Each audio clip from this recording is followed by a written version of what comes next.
History of Kashmir. क्या आप जानते हैं कि मुगल शहंशाह अकबर की ताकतवर फौज को किसने बरसों तक कश्मीर की सरहदों पर रोके रखा?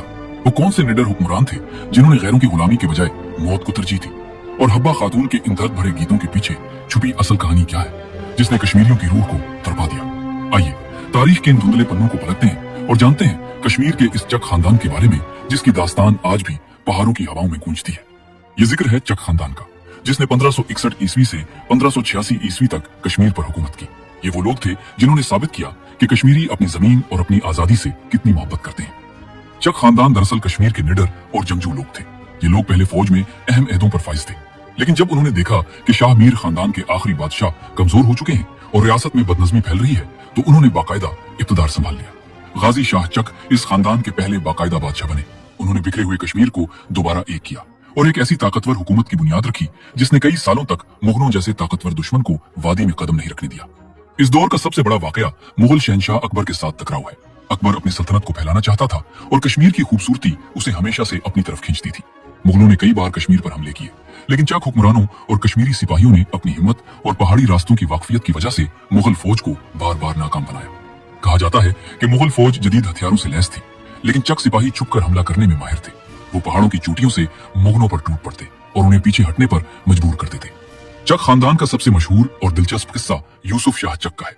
वो एक बहुत ही नरमदिल, शायराना मिजाज और खूबसूरत इंसान थे। इनकी जिंदगी में जून नामी एक देहाती लड़की है जिसे दुनिया आज हब्बा खातून के नाम से जानती है।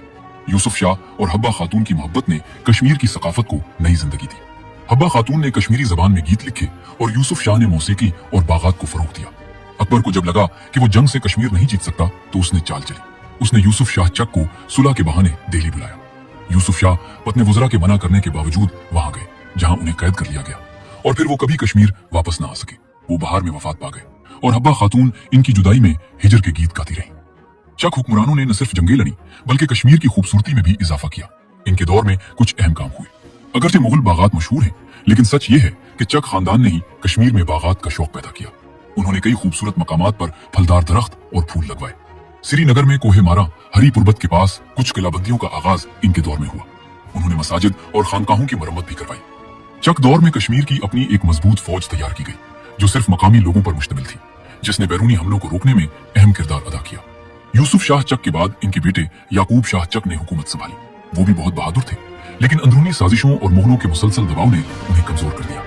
आखिरकार 1586 ईस्वी में अकबर की फौजें कश्मीर पर काबिज होने में कामयाब हो गई और इस तरह कश्मीर के इस आखिरी मकामी खानदान का सूरज गुरूब हो गया।